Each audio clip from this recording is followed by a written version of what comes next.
Stand clear of the closing doors, please.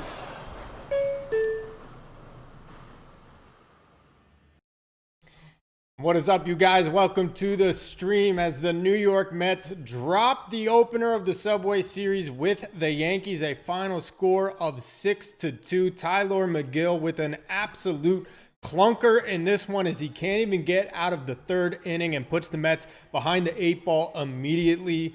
It was a tough one today, for sure. Lots of things to get to. The offense didn't exactly perform at the highest level like we've expected. It seemed like a carryover from the series with the Pirates from this week. And overall, a really frustrating game from the Mets as they drop the opener again with the Yankees here. Guys, welcome to the stream. If you're new, I'm Tony Metro. I do post-game live streams and daily Mets content on this channel. Be sure to subscribe and leave this video a like. It doesn't cost you anything. And be sure to follow me on all my other platforms, Twitter, TikTok, and Instagram. Link to all those are down here in the bio. So let's get into it. It was a really rough night for the Mets in the Bronx. Particularly, we knew it was going to be a tough one on Juan Soto, him making his return to Yankee Stadium after playing his whole one season with the Yankees. And of course, they felt spurned when he decided to come to the big brother New York Mets in town.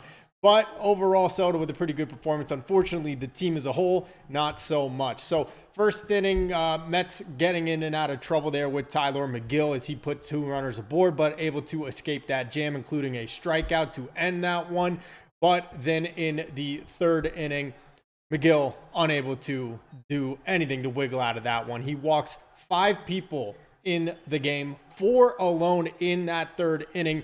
An infield single, as you can see on your screen here, from Paul Goldschmidt that Francisco Lindor tries to make a heroic play on. Unfortunately, that ball not scooped by Pete Alonso, goes into no man's land out toward right field. 2 runs come in to score. Megill comes in, walks another batter and another run in. Anthony Volpe had a sac fly in that inning as well, and overall the Yankees jump out 4-0. Brandon Nimmo would stroke that double down the left field line to score Juan Soto and get the Mets within striking distance, but unfortunately, the Mets having to dip into their bullpen so early in this one. Max Kranick coming on, and he gives up another single to Paul Goldschmidt. And from there, the Yankees pretty much were cruising. It was 6-1 for most of that game until the Mets mounted a little bit of a rally there in the top of the 9th inning, but it ends up coming short. So it was a tough game for Tylor Megill. Like I said, ends up walking 5 guys, gives up 4 hits, just lasts 2 2/3 innings. Now, I know that the earned runs are only 4, the total are 5, but honestly, you got to give them all to Megill anyway. Of course, that's not how they're going to score it, but it was a horrible, horrible performance from Megill today. There's no 2 ways about it. There's no ifs, ands, or buts about it. He couldn't get any outs in that second inning. He could not command the strike zone. He could not throw any competitive pitches to the Yankees, and they were going up there and they were thinking, this guy is not in the zone. Let's just let him throw balls and walk us, and that's exactly what they did. So really tough outing for Tylor Megill. Let's take a look at how many pitches he actually threw in this game. I can't imagine it was up over 75, but a very long and strenuous third inning for them where he gives up those 4 runs, as we noted. That inning actually ended up being about 27 minutes or so before Carlos Rodon finally got his turn to go back out for the top of the 4th inning. So it was really, really brutal. Overall, for the game, Tylor Megill ended up throwing 77 pitches. So it was, or 72 pitches, and only 37 of them were strikes. So really, really tough outing for Tylor Megill. And look, we thought he might have turned a corner going back to last September when he got the call up and made some really impressive starts for the team. And unfortunately, walks rear their ugly head once again here. Now, look, I'm not ready to just say, oh, the old Tylor Megill is back and he was just fool's gold for that first month of the season. Not at all. I thought he actually looked decent in that second inning, but then, of course, he really looked horrible in the third. So they almost negate each other. But once that inning happened, once you knew the Mets were dipping into their bullpen in the top or the bottom of the third, there was a very slim chance that the Mets were going to come back and win this game. Carlos Rodon was not untouchable, but those first 3 innings, I think he really set the tone. Had a really good slider, had good command of his fastball, and the Mets looked shell-shocked by him. And unfortunately, this Mets lineup looked shell-shocked against the Pittsburgh Pirates earlier this week. So it's getting a little concerning now with what's going on with the bats, because it's been now maybe 3 week stretch of inconsistency where we go from last weekend where we were scoring 6, 7, 5 runs against the Cubs, slugging 9 home runs at Citi Field, to go then have that series against the Pirates and then come into the Subway Series opener in the Bronx with all the pomp and circumstance. If you can't get up for one of those games, I don't know how you will for any other game, because the juice was there, the energy was in the ballpark. Negative or not, players usually can feed off of that, but this lineup looked absolutely lifeless once again. So let's take a look at the box score for some of the guys. Let's start with Juan Soto, of course. The first 3 at-bats, draws a walk in all of them. I mean, look, he's just not going to get good pitches to hit. Everyone knows how dangerous of a hitter Juan Soto is. That's why he's got such a great walk percentage. He is such a keen eye and able to lay off those pitches. Really impressive from Soto to get those 3 walks. Francisco Lindor had a really rough one, at least to start. He ends up with a hit and an RBI. He got that in the 9th inning, but he started the game hitless in his first 4 at-bats, including a strikeout. He's coming off back-to-back 0-fers in the final 2 games of that Pirates series. I believe it was 0 for 5 on Tuesday and 0 for 4 on Wednesday. So Lindor's been wearing the collar a little bit. And I think it is high time that we do start talking a little bit about Pete Alonso, because I'm seeing some trends from him that are getting a little concerning. Now, we know in the beginning of the year that Pete was doing such a good job of not chasing out of the zone, not expanding, waiting and getting his pitch to hit and wasting away ones that were in the zone but that he couldn't do damage on. And now, the last 2 weeks, I have to say I've seen Pete chasing out of the zone a lot more than he was at the beginning of the season. A lot more like he was last year when he was, let's be honest, at his worst that we had seen him in his career. So I'm definitely getting a little concerned about Pete Alonso. Again, I'm not making this an indictment on him or that the whole first month and a half of the season is just a wash. I do believe he'll get back to being closer to that guy that we saw in the beginning of the year, but there have definitely been some trends over the last 2 weeks or so, chasing out of the zone, not being as patient, that remind me a lot of what we saw from Pete Alonso in 2024. So that's a little concerning to me. What do you guys think? Let me know in the comments section how you feeling about this lineup that's now 4 straight games where they score 4 runs or less. And let's be honest, they get shut out on Wednesday. They scored 2 runs on Tuesday, and then they scored 4 on Monday, which a couple of excuse me hits are the reason for it. So I'm a little concerned about this lineup right now. And to be honest with you, I know we had Carlos Rodon on the mound, but I don't know how much longer that the Mets can go with Starling Marte as the designated hitter of this team.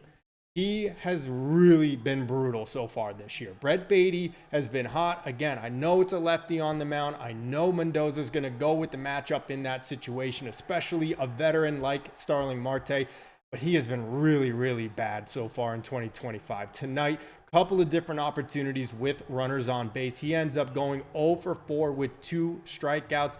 Left on base for Starling Marte. Let me see if I can find that here. Overall, the team leaves 9 on base in this one, and the Mets runners in scoring position once again rears its ugly head. The Mets were just 2 for 11 tonight with runners in scoring position. We know this is what they struggle with. We know they're one of the worst in the National League, one of the worst in all of baseball at getting those runners in from second or third. And again, it happens tonight in the Bronx. And that really is the big difference in this one. Look, McGill gives you an absolute clunker of a game. 4 runs in the second inning, in the third inning, doesn't even get out of the third inning. The Mets have to dip into their bullpen that early in the evening, but still, there were opportunities for the Mets to claw back into this game. They make it 4-1 with Brandon Nimmo's double, and then Starling Marte unable to do anything to add to that lead after that. Marte hit that ball up the middle. Francisco Alvarez walked, and then Luis Angel Acuna ended up flying out to right field. I got my eyes on the Knicks game right now, if you couldn't tell. By the way, go New York, go New York, go. Looks like we are headed to the Eastern Conference Finals, playing for some blood money right now against the Boston Celtics, and I'm here for it. I am absolutely here for it. Stomp on them as hard as you can right now. But overall, I mean, look, McGill didn't have a good start, but the Mets offense had some opportunities in this game to fight and claw and scratch their way back into it, and they just can't find that big hit. It has been the elusive big hit this entire season. The Mets have just not been able to find it. 2 for 11 with runners in scoring position tonight. They leave 9 men on base, and it's just another one of those games where you look at it and the box score and you're thinking, wow, if we just could have strung some of those together and gotten that hit, we might have had a chance of winning this one. You have that 9th inning rally there where Lindor ends up with the poke single down the left field line to score a run, and then it becomes 1st and 2nd with 2 outs for Soto. He hits a lazy fly ball into center field. So at some point, somebody and multiple guys in this lineup really are going to have to step up and start coming up with those big hits, because you can't just live off of a team leading or league leading ERA for your pitching staff the entire season. Number one, I don't believe that's going to last for this Mets group. I think they're good. I think they're talented. I think they'll get better when Sean Manaea and Frankie Montas come back.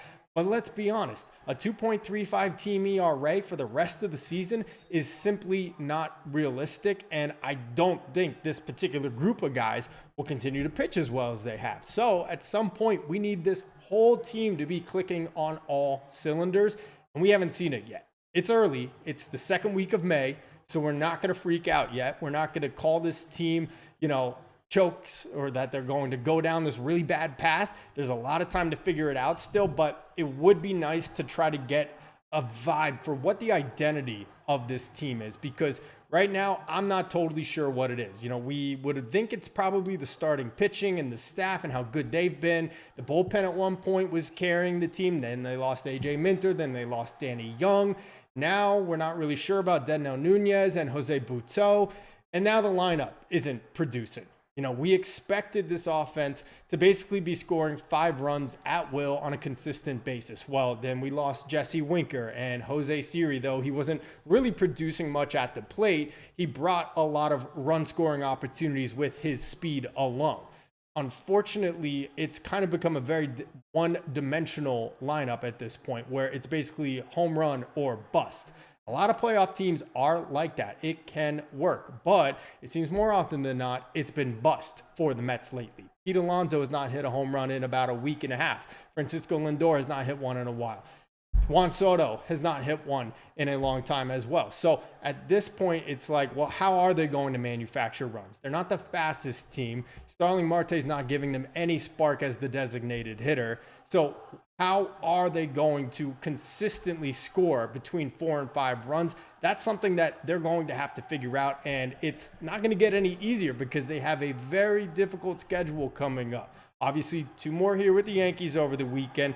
I don't know if Max Fried is actually going to start for them this weekend. I know there were some rumors about that. Tomorrow it's going to be Clark Schmidt. He's not exactly a world beater, so maybe an opportunity for the Mets lineup to get right in that one. And then Sunday, on Sunday Night Baseball, it will in fact be Max Fried, who has the league-leading ERA. He's the best starter in all of Major League Baseball right now. So not exactly a get-right spot for this Mets lineup if they don't take care of business and get into some type of groove against Clark Schmidt beginning Saturday. So we'll see what happens. Dead, what's up, man? How you doing? I need Men in Black brain wipe device. Oh, man, if I could have one of those right now, I'd feel great, but then I would miss this amazing Knicks win where they stomped out the Boston Celtics by 38 at MSG, the Mecca. Give me a go, New York, go, New York, go in the comment section. The Knicks headed to their first Eastern Conference Finals since the year 2000.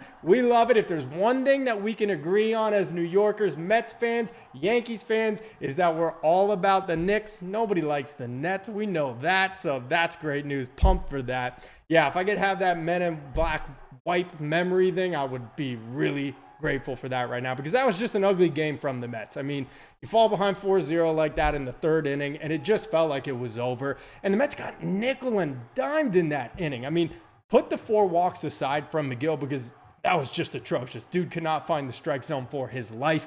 But you had an infield single off the bat of Cody Bellinger, 2-run infield single from Paul Goldschmidt. I mean, to be fair, Lindor flagged that ball down up the middle like nobody's business. Not a whole lot of shortstops even get to that ball. But 2 runs come in to score on that one. And then, obviously, McGill walks in a run as well. it was just one of those innings. Like, are you kidding me? Like, I can't believe that just happened. I can't believe that just happened. And it just went on and on and on. So as bad of a start as it was for Tyler McGill, and it was a bad start. Anytime you walked 5 guys, anytime you only last 2 2/3 innings, anytime you only throw 37 strikes out of your 72 total pitches, it's a very bad start, but there was also some bad luck in that particular inning. The BABIP gods were at work, and they were against the Mets in that inning. So a really tough one for the Mets. The good news is we still got 2 more in the Bronx. I think the Mets have the pitching advantage tomorrow. Griffin Canning, who's been great, taking on Clark Schmidt. And then after that, it's a roll of the dice on Sunday Night Baseball. Max Fried's obviously taking the mound for the Yankees in that one, and the Mets will be throwing David Peterson. I like the lefty pitcher in Yankee Stadium. That could be good for them. Maybe no Cody Bellinger in the lineup for them, so that might be good as well. He had a ringing double in this game. No matter where Cody Bellinger goes, he just seems to kill the Mets. Am I right about that? Like, it feels like when he was with the Dodgers, obviously, and then he went to the Cubs, and now with the Yankees, had that ripped double down the right field line tonight that set up some more runs for the Yanks in the 4th inning. But I think the most frustrating part for me, obviously that 4th inning was just infuriating. But for the Mets to come back then in the 4th inning and to score a run in the top half and to get a little bit closer, then they get the bases loaded. It's a 4-1 ball game. All you're looking for is a base hit out of Luis Angel Acuna. Make this a 4-3 game. Even if it doesn't score 2, make it a 4-2 game. Put some pressure on the Yankees. Take those 2 runs right back from them. Get rid of that shutdown inning from Carlos Rodon, and instead, unfortunately, Angel Acuna chases ball 4 out of the zone, flies out to right field just in front of the track for Aaron Judge. And it really felt like after that, the Mets pretty much went meekly up until the 9th inning. So really, really tough one. Let's give some shout outs to the bullpen, though. They did a decent job, not great. Max Kranick obviously gave up 2 runs there in the 4th inning. So, talk about shutdown innings. The Mets get 1 back. He gives 2 right back to the Yankees. And then from there, I mean, you could almost officially sense that this game was definitely over. The Mets ended up having to use 4 relievers. Kranick ends up going 2 1/3, gives up 2 runs on 3 hits in this one. Jose Butto gave us 2 really strong innings, probably the 2 strongest innings we've seen from Butto in a while. So I thought that was a good sign. Got Aaron Judge to ground out in one of those, so I was happy to see that. And Dedno Nunez also gave us a solid inning. Ended up giving up a hit and a walk, but got out of it scoreless. So decent signs, I guess, from those 2 guys in the back end. You can't always rely on Max Kranick to be coming in and throwing up zeros. He obviously did a huge job of getting out of the bases loaded 2-out disaster that Tyler McGill had created in the first place back in the 3rd inning. So I give him credit for that. I'm not going to judge him too harshly for giving up those 2 runs there in the 4th inning. Probably was not expecting to be pressed into duty this early in the game. But unfortunately, them's the breaks sometimes. And the Yankees outplayed the Mets. They outpitched the Mets. They had better situational hitting than the Mets. They drew their walks when they needed to. They put the ball in play when they needed to. The Mets didn't field it cleanly, or they were just placed well. And, as Susan Waldman and as John Sterling used to say, that's baseball, Susan. So unfortunate loss for the Mets, but it's just one. It feels bad because it's 2 in a row now, especially after losing our last game to the Pirates on Wednesday, where they got shut out for only the 2nd time this year. It's going to leave a little bit of a bad taste in our mouths until the Mets do get another W on the board. But they'll be right back in action tomorrow. Like I said, it's going to be Clark Schmidt taking on Griffin Canning. So let's take a look at that pitching matchup. Actually, Canning has been obviously just great. I mean, I talked about it on my channel earlier this weekend on TikTok and all my other platforms. This guy needs to be getting some early consideration for a dark horse candidate in Cy Young voting, because so far 5-1, 2.36 ERA. That's amongst the tops in the National League, and he has just been a dog so far this year. Cody Bellinger's probably got the most experience against him. 6 at-bats. He's got a 3.33 hour, so 2 hits and 6 at-bats. So watch out for Cody if he's going to be in the lineup. Paul Goldschmidt, 286 average, including a homer in 7 at-bats against Canning. And then the other guy with a lot of experience as well is Anthony Volpe. 8 career at-bats, and he has 4 hits in them. So the Yankees have tagged him before, but I look at Griffin Canning with the Angels and Griffin Canning this year with the Mets is 2 totally different pitchers. I throw out all of the numbers from his time with the Angels and only look at Griffin Canning in this scope as a New York Met, because the Mets pitching lab has done such an amazing job with Canning, whether that's getting him to develop that slider and shaping it and using it more often and changing his repertoire. Whatever the Mets pitching lab has done with Griffin Canning, it has done miracles on him, and it's done miracles on me and my mental health, because he has just been such a joy to watch. So I'm really excited to see that. Meanwhile, Clark Schmidt, 4.86 ERA, 4.73 ERA so far this year. Hasn't really lived up to that top prospect billing when the Yankees first brought him up to the major leagues, but still a quality arm. He's a right-hander, 25 strikeouts so far this year in 26 2/3 innings, so just under a strikeout per inning. I mean, he's got pretty decent hit or miss stuff. If he's on, he's on. If he's off, he's off. You might see a start like you saw from Tyler McGill today, which if you're a Mets fan, you would be jumping for joy with, because once that inning started going off the rails in the third today for McGill, you just kind of knew it was over. I don't know. What do you guys think? How do you see these next 2 games of the series panning out? Me personally, I think the Mets are going to at least get one. I don't think there's going to be a sweep.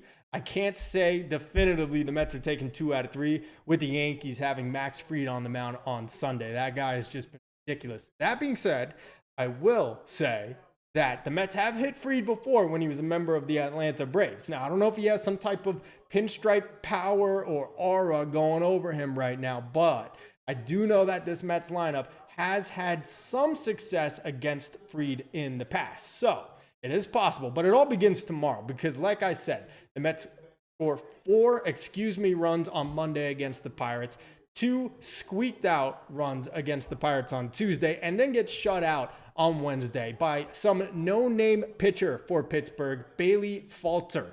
And then today, they can't do anything. They get that RBI double from Brandon Nimmo, and then they take their foot off the pedal. Like I said, 2 for 9 with runners in scoring, 2 for 11 with runners in scoring position tonight. They leave 9 men on base. This has been the same story all year long. The record could fool you. It could tell you the Mets are only a game from being the top record in all of Major League Baseball. They're 28-16, 12 games over 500. Tony, why are you so upset? Well, because at a certain point, you are what you are. And if you continue not to hit with runners in scoring position for a long time right now, you're going to basically do that for the entire season. And at some point, it's going to start failing you. At some point, you're not going to get great starts from your starters, like tonight with Tyler McGill. Or maybe you get a great start from your starter, but then someone in the bullpen can't hold down the fort, and you didn't score enough runs. So push comes to shove.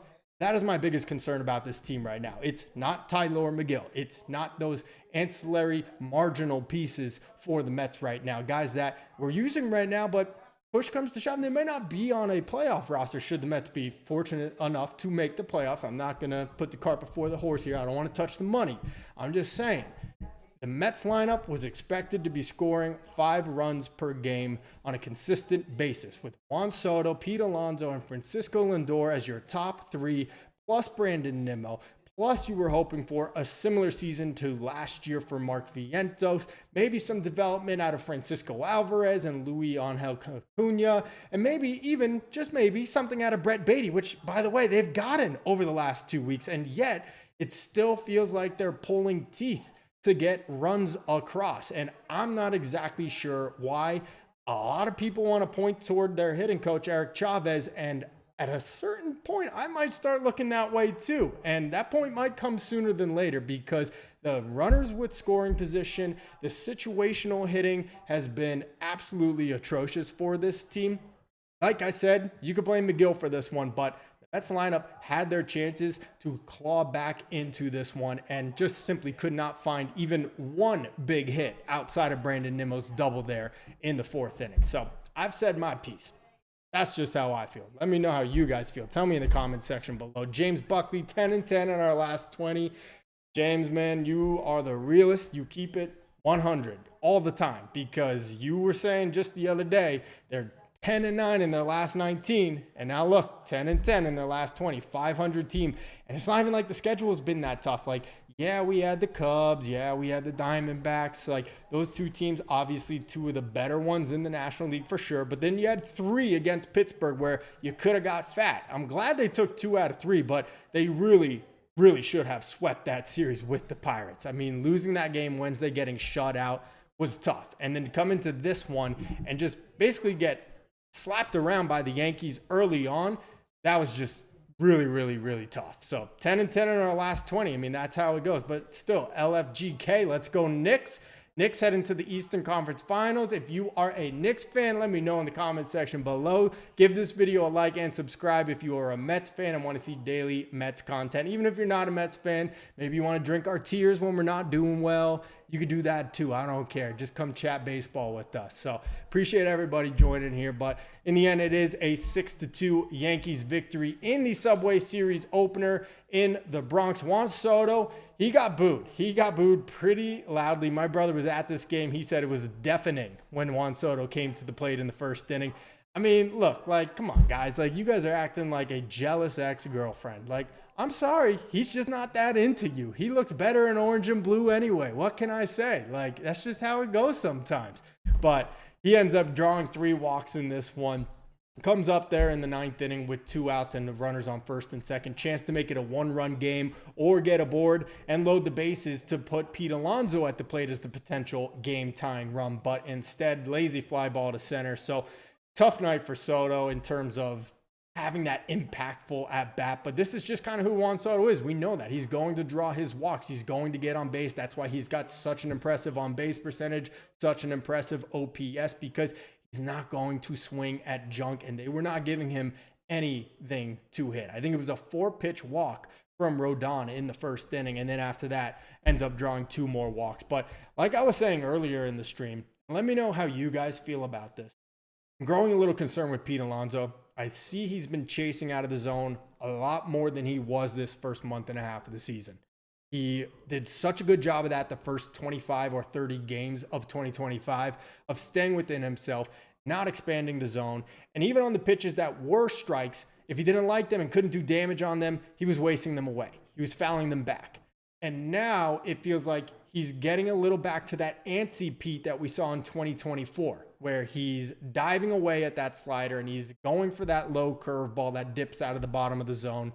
And he's not being as patient and getting his pitch like he was at the beginning of this season. So I'm a little concerned about it. I mean, we knew he wasn't going to hit 350 the rest of the season, but his batting average has dropped precipitously. It is now down to, I believe, it's actually below 300 at this point now. Pete Alonso's batting average on the year, hold please, is now down to, okay, so it is 303. So it's hanging on a thread by still being over 300, which, again, that's fine. We're fine with that. I mean, I was hoping he would hit 270 this year, just none of that 240 stuff. His OPS is now officially below 1,000, though. You know, there was a while it was 1150 for a good 3-4 weeks there to start the year. Didn't think it was going to stay there the whole year, but now it's down to 940, 982. So I just want to see Pete get back to what he was doing in the beginning of the year, being a little more selective, being a little more patient. I still see some inklings of that, but it's not for an entire at-bat like we were seeing at the beginning of the year when he was just so locked in. And we need that version of Pete Alonso to help carry this lineup. Unfortunately, I don't know if we're going to ever get the Juan Soto this year that we were expecting. The Juan Soto that would hit 35 home runs, impactful RBIs on a nightly basis. He's not getting pitched the same. You know, even with Pete Alonso having the great start to the year that he had, Juan Soto is not seeing a lot of strikes. And unfortunately, the ones that he is seeing, he's not doing damage on. So it's definitely a very frustrating start to this Subway Series as the Yankees take this one 6-2. Let me know. Sound off in the chat, though, guys. How are you guys feeling? Give me a second, please, here while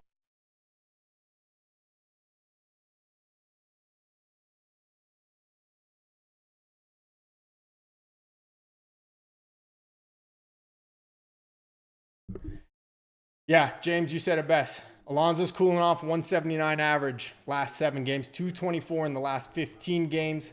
Yeah, and his batting average is down to 303 for the year. Like I said, I am not just ready to say, oh, well, that whole month and a half of the season here to begin the year for Pete Alonso is just fool's gold. It was fake. It wasn't real. Nuh-uh. I still believe that's in him. I do still believe Pete Alonso can be that guy and a version of that guy. Maybe not over the entirety of a 162. Let's not forget, these are humans. These are baseball. Everyone outside of Aaron Judge is human. That dude is an absolute cyborg. I mean, greatest player in baseball, arguably the greatest hitter of this generation. I got to give him props. I do. I mean, you can't not like Aaron Judge. I don't like anybody else on the Yankees. Can't stand Anthony Volpe, but you got to give your props to Aaron Judge. He's a freak. But anyway, Pete Alonso, I didn't expect him to hit 350 for the whole season, and I didn't expect it to be over the entirety of a 162 game season. It's a marathon, but I would like to see a little more consistency out of him for sure. And I want to see a little more out of Juan Soto.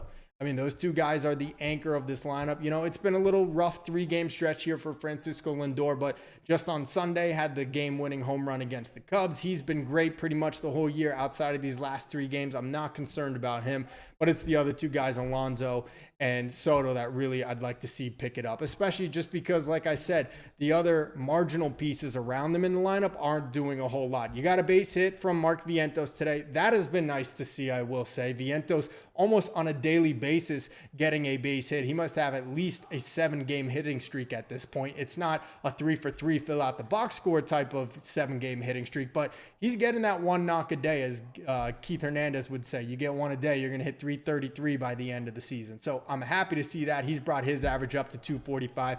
Really happy to see Brandon Nimmo looking a lot better. 2 doubles tonight, so he ends up going 2 for 4 in this one. He has brought his batting average up to 233, OPS up to 727. I will say this, I actually was pretty impressed with the 2 walks that Francisco Alvarez drew in this game. There were a couple of at-bats there where the Mets were flailing at just about anything from Carlos Rodon and taking very quality strikes from him. And Francisco Alvarez had 2 very, very impressive professional at-bats in this one to draw a walk. So loved seeing that from Francisco Alvarez. I would like to see, maybe a 2 or a 3-run homer from him sometime soon. That'd be nice, because I still think he could be that 25 home run bat behind the plate for this team. But either way, baby steps with Alvarez. He's still getting back from that injury. I think he's all healed up, obviously, but still getting his timing down and everything, and consistently playing at the big league level right now. So I'll give him a little break. Loved seeing him show some patience there in the box tonight. Luis Angel Acuna has been cooling off for sure, though. Ends up going 0 for 3. Started that at bat against Rodon with the bases loaded, 0-2. He did work it to 2-2, but he did swing, I believe, at ball 3 high above the zone and flying out to right field to end that threat there in the 4th inning. So that was pretty tough from Luis Angel Acuna. Again, as his batting average has now dropped to 240, still 264, still homerless on the year. We know he's got some pop. We saw it last year in that short little stint in September, but so far not a whole lot of it this year. And then Tyrone Taylor ends up having a hit as well in this one. He goes 1 for 3. So overall, the bats don't show up. Tylor Megill has an absolute clunker of a start, doesn't even get out of the 3rd inning. And it's just not a recipe to win many games, especially when you're getting nickel and dimed by the Yankees, where they get a couple cheapy base hits on the infield from Bellinger, and then the one from Goldschmidt that ends up scoring 2 runs. Frustrating, tough loss for the Mets tonight. But hopefully bounce back tomorrow. It is an afternoon game. They could get right back on the horse. They got Clark Schmidt, who I think is probably the weakest link in this Yankees rotation right now. So the Mets definitely need to come out tomorrow with some intensity and hopefully put up some really good at-bats and pounce on the Yankees early, score often, and make it like this Knicks game against the Celtics, where you just don't let up, and even this series at 1 apiece. And then, like I said, Sunday night baseball, Max Fried on the bump. It's a roll of the dice. Obviously, advantage goes to the Yankees. The Mets will have David Peterson in that one, but the Mets have touched up Fried before when he was a member of the Braves. It's not impossible. He's not Cy Young or Lefty Grove. It is definitely possible for the Mets to get to Fried on Sunday, but we won't look too far ahead, just to tomorrow. That is going to do it for tonight, though, you guys. Thank you for tuning in. I appreciate it. A tough loss for the Mets, a great win for our Knicks. Like I said, as New Yorkers, we can all agree on one thing, and that is the New York Knicks. So Guys, be sure to subscribe to the channel if you are not already. Daily Mets content. We'll be doing a post-game stream after tomorrow's game, Mets-Yankees, Game 2 of the Subway Series from the Bronx. And be sure to leave this video a like if you're a Mets fan, or if you're a Yankees fan and you're just feeling a little generous after both the Yankees and the Knicks win tonight. That is going to do it for right now, though, guys. Appreciate you all tuning in. Till next time, I'm Tony Metro. Stay true to the orange and blue.